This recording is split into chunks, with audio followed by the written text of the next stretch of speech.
কোটা আন্দোলনকারীদের complete shutdown, আর তার ফলাফল আজকে এই অবস্থা। সমস্ত দাবি মেনে নেওয়ার পরেও তাদের আর সে শাটডাউন শেষ হয় না। কী কারণে আমি বুঝি না। আমরা তো সম্পূর্ণ দাবি মেনে নিয়েছি, একটা মানলে আর একটা, আর একটা মানলে আরও একটা, আর এর ফল আজকে জ্বালিয়ে পুড়ে সব একদিকে সরকার, আর আজকে কত মানুষ জীবন হারালো, কতগুলি মানুষ পঙ্গু হয়ে যাচ্ছে, কতগুলি মানুষ। এবং ঠিক এই 2001 সালে এরকম তাণ্ডব বিএনপি জামাত জোট চালিয়েছিল।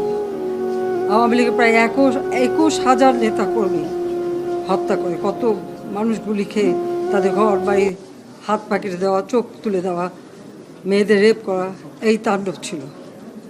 আবার 2013 সালে অগ্নিসন্ত্রাস, 13, 14, 15 আগুন জ্বালানো, সব যে গাড়ির ভিতরে, বাসের ভিতরে মানুষ, সেখানেও আগুন জ্বালানো। 23 সালে সেখানেও সেই তাণ্ডব, আর প্রতিবারই পুলিশের উপরে আঘাত, পুলিশের হত্যা, মানুষ মেরে ঝুলিয়ে রাখা, পুলিশ মেরে ঝুলিয়ে রাখা, গাজীপুরে আমাদের কর্মী মেরে ঝুলিয়ে রাখা। এটা কি ধরনের রাজনীতি আমরা জানি না। যেখানে দাবি করেছে প্রত্যেক দাবি আমরা মেনে নিয়েছি, আর মামলা তো তাদের না, আমার করা প্রজ্ঞাপন হাইকোর্ট বাতিল করে দেয়, সরকারের পক্ষ থেকেই তো আমরা আপিল করি, এবং ওই হাইকোর্টের সে রায় সেটা স্থগিত করে দেওয়া হয়। তাহলে তো আবার কোটা থেকে যায়। তাহলে আন্দোলনটা কিসের জন্য ছিল? একেবারে শাটডাউন করে সবাইকে তারপরে মারা। যে সমস্ত ঘটনা ঘটেছে আর যেভাবে মানুষগুলি ক্ষতিগ্রস্ত হয়েছে, আর যারা মারা গেছে আমি তাদের আত্মার মাগফিরাত কামনা করি, আর যারা এখন আহত তাদের সকলের চিকিৎসা সুষ্ঠুভাবে হচ্ছে। আমি আমাদের ডাক্তার, নার্স বা কর্মচারী সকলকে আমি আন্তরিক ধন্যবাদ জানাচ্ছি যে তারা দিন রাত অক্লান্ত পরিশ্রম করেছেন, এবং আমাদের স্বাস্থ্য মন্ত্রণালয় থেকে মন্ত্রী, প্রতিমন্ত্রী সহ আমাদের সকলে বারবার এদের দেখে গেছে এবং যা যা লাগে করে দিচ্ছে। আজকে চিকিৎসার জন্য যা যা লাগবে আমরা করে দিচ্ছি। আর যারা পা হারিয়েছে বা হাত হারিয়েছে, আমরা কৃত্রিম পায়ের ব্যবস্থা করে দেব, যাতে তারা আবার সুস্থ মানুষের মতো চলতে পারে, নিজের কাজ করতে পারে। এবং এর মধ্যে একজন আবার প্রতিবন্ধীও, কাজে তার মা যাতে ভালোভাবে চলতে পারে। প্রতিবন্ধী অবশ্য আমরা ভাতাও দিচ্ছি, কিন্তু তাকে আরও ব্যবস্থা করে দেব, আমাদের যতটুকু সাধ্য করে দেব। কিন্তু আমার দেশবাসীর কাছে আমি বিচার চাই, কি অপরাধটা কি করেছি যে এইভাবে, যেখানে আমি মানুষের ভাগ্য পরিবর্তনের কাজ করে যাচ্ছি, মানুষের জীবন মান উন্নয়ন করেছি। আজকে বাংলাদেশ সেই 2008-এর বাংলাদেশ আর 2024-এর বাংলাদেশ তো এক না। বাংলাদেশের মানুষের জীবন মান তো উন্নত হয়েছে। আমাদের অর্থনীতি আজকে কত কত উপরে উঠে গিয়েছিল, এবং এটা মনে হলো যে এটা আর কিছুই না। এটা আমাদের অর্থনীতিকে সম্পূর্ণ পঙ্গু করে দিয়ে বাংলাদেশকে আবার ভিক্ষুকের জাতি করে দেওয়া, এটাই বোধহয় এদের পিছনে ষড়যন্ত্র। সেটাই হচ্ছে সবথেকে দুঃখজনক, যে দিন রাত অক্লান্ত পরিশ্রম করে বাংলাদেশটাকে যখন একটা জায়গায় নিয়ে আসলাম, আজকে সেখানে দেখি এই একদিকে জ্বালাও পোড়া সব কিছু। ঠিক যে প্রতিষ্ঠানগুলি মানুষের সেবা দেয়, আজকে মেট্রো রেলে চড়ে মানুষ কত অল্প সময়ের মধ্যে সময় বাঁচিয়ে কর্মস্থলে পৌঁছাতে পারতো, আবার ফিরতে পারতো। সেখানে ছাত্ররা, চাকরিজীবী, সাধারণ মানুষ সবাই তো যেতে পারতো।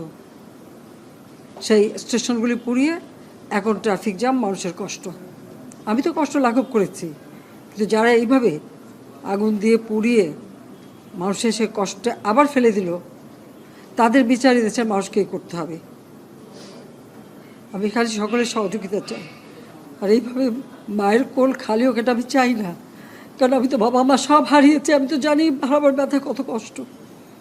কিন্তু সেই কষ্ট বুকে নিয়েই তো ফিরে আসতে এদেশের মানুষের জন্য। এখানে আমার তো কোনো চাওয়া পাওয়া নেই। আমি তো আমাদের ছেলে মেয়ের জন্যও কিছু করিনি, শুধু তাদের লেখাপড়া, নিজেরাই চাকরি করছে, নিজেরাই পড়েছে, আমি কতটুকু করতে পেরেছি। কিন্তু আমি দেশের মানুষের জন্য করেছি। আজকে অন্তত মানুষের ভাত কাপড়ের ব্যবস্থা, চিকিৎসার ব্যবস্থা, তাদের কাজের সংস্থা সবই তো করে দিচ্ছিলাম। যখন আমরা এক উন্নয়নশীল দেশের মর্যাদা পেলাম, তখনই এই তাণ্ডব করে ঠিক যে জায়গাগুলি মানুষের সেবা করবে সেই জায়গাগুলিতেই আঘাত, শিক্ষা প্রতিষ্ঠানে হল ভেঙে দেওয়া। সবচেয়ে দুর্ভাগ্য যে ভিসির বাড়িতে আগুন দেওয়া। এর আগেও একবার ঢাকা ইউনিভার্সিটিতে ভিসির বাড়িতে আগুন দিয়েছিল, আপনাদের মনে আছে।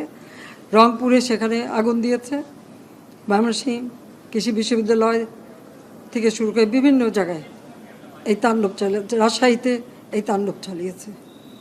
বিশ্ববিদ্যালয়গুলিতে সেশন জট ছিল, আমি সরকার আসার পর থেকে কোনো সেশন জট নাই।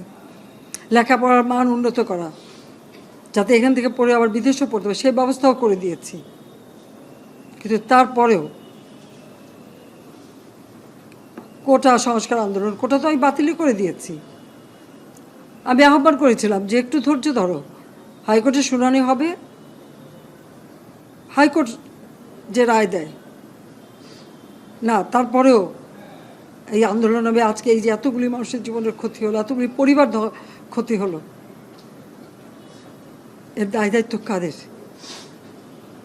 আমি দেশবাসীর কাছে সেই আহ্বান জানাবো যে এই ধরনের ধ্বংসযজ্ঞের জন্য এই দেশকে নিয়ে একটু চালাতে না পারি। আমি সকলে সাহায্য চাই, আর আমি চাই না এভাবে মায়ের কোল খালি হোক আর এভাবে মানুষ অসহায় হয়ে পড়ুক।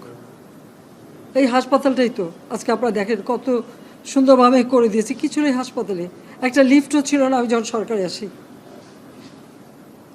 আর সেই এই হাসপাতালও আমার আব্বা স্বাধীনতার পর জাতির পিতা বঙ্গবন্ধু শেখ মুজিবই করে দিয়েছিলেন। আমি সেটা উন্নতি করেছি বলেই তো আজকে চিকিৎসা দিতে পারছি, নইলে এত রোগীর চিকিৎসা দেওয়া কোনোদিন সম্ভব হতো না। তো আমার কি এটাই অপরাধ যে আমি মানুষের জীবন মান উন্নত করার জন্য কাজ করেছি, আর সেই জায়গাগুলিকে হামলা করতে হবে? কোভিড-19-এর সময় যেখানে আমরা সব থেকে ভালোভাবে মানুষের চিকিৎসা দিতে পেরেছি, সেই কোভিড হাসপাতাল সেখানেও আগুন দিয়েছে। এটা কী ধরনের খেলা? যাক, আমি আর কিছু বলতে পারি না। আমি যে এগুলি এক একদিন দেখি আর